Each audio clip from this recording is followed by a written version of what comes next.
from Epic Away Travel, and today my topic is Kyoto. Yay!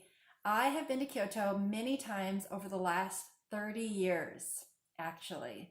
And so my challenge here is to find the best stories and the best travel tips for getting around the city. Downtown Kyoto is about 15 minutes from downtown Osaka on the Shinkansen, which is the super speedy bullet train. And so a lot of international travelers will fly into the airport in Osaka, get on the Shinkansen, and be in Kyoto in 15 minutes. So that is the fastest way to get there from overseas. Kyoto is a special city because it's one of the best preserved cities of Japan. It still retains its old world traditions and old world lifestyle and landscape. So when you go there, it's like a time capsule. And the city did not need to be rebuilt after World War II because it was spared the heavy bombing that other cities in Japan suffered. Kyoto was actually an original target for the atomic bomb at the end of World War II, but it was removed from the list of targets and replaced by Nagasaki. As the story goes, Secretary of War Henry Stimson had been to Kyoto on his honeymoon and he wanted to spare it. So that was a lucky break for Kyoto and the rest of the world that we can continue to enjoy this old world slice of Japan. Kyoto has one of the world's largest collections of UNESCO World Heritage Sites. With 2,000 religious places, 1,600 Buddhist temples, and 400 Shinto shrines, as well as palaces, gardens, and architecture intact, there's a lot to discover in Kyoto. So let's get started. Here's a tip about Kyoto. My husband loves Kyoto because the city is laid out in a grid which was modeled after Xi'an, China, or what's modern day Xi'an, China, which is kind of interesting. And he loves to ride bikes around Kyoto because he says you cannot get lost. I totally disagree. However you get around, Kyoto is spread out and hilly. All the top sites that are on everyone's to-do list are not conveniently located next to each other. They're at all corners of the city, north, south, east, and west. Really great, famous temples and shrines, and they're all over the place. And the castle, Nijo Castle, is like right in the middle. So my travel hack for Kyoto is, if you have a limited amount of time, or you are just wanting to spend your time the most efficiently, then you should hire a guide to take you around. Because you're not going to waste time trying to figure out the bus schedule and getting lost while walking around, and you're not going to be looking at your map upside down like a lot of tourists are.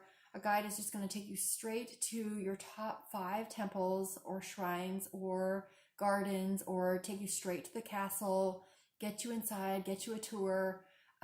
It's really easy, and I highly recommend hiring a guide for Kyoto, more than some of the other cities in Japan.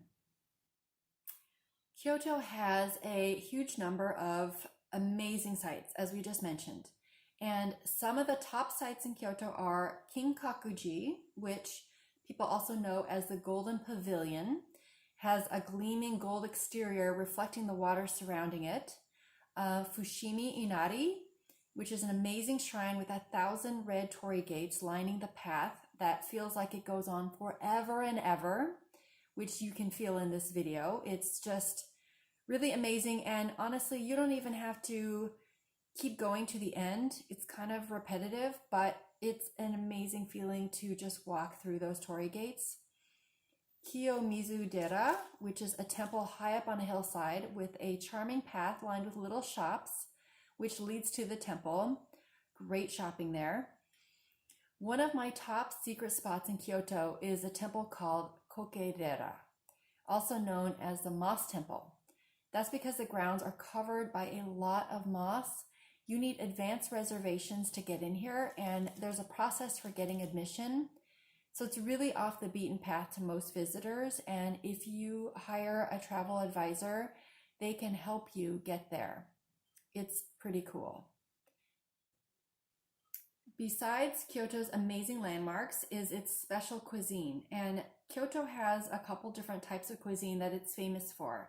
If you go, you can try kaiseki ryori, which is the little tiny dishes that they bring out that really seem kind of endless, and there's maybe 2 or 3 little bites in each little dish. And in Kyoto, they use local fresh food, and they cook it in their special way, and it's really delicious. Also, shojin ryori, which is the Buddhist cuisine, and the shojin ryori is vegetarian and really embodying the spirit of the Buddhist practice of not doing any harm to living things. I went to a phenomenal place in Kyoto that was basically a combination of kaiseki and shojin ryori style. And it was hands down the most beautiful meal I have ever been served. I can't even remember how many courses there were. They just kept coming. And no matter if you aren't vegetarian, if you are, you aren't, the plates are so beautiful and delicious that you won't even remember that there's no animal products there. This special place had a bar on site as well, which is very rare for this kind of dining. And we were able to continue our indulgences after dinner with drinks, which were just a mere steps away. So it was an incredible night. Here's another secret spot just south of Kyoto that makes for a wonderful day trip for whiskey lovers. The Suntory Yamazaki Whiskey Distillery.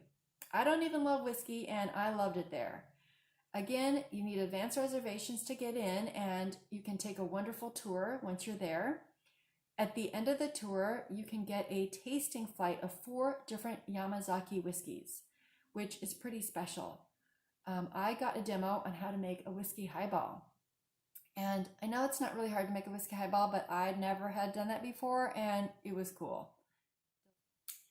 Thanks for watching, and remember to subscribe, like, and comment, and then you'll know when I'm going to post my next one. I'm super excited. My next video is going to be, I'm going to talk to some fun clients who love crazy rich Asians, and I put together a super fun tour for them that I want to tell you about. So until next time, sayonara.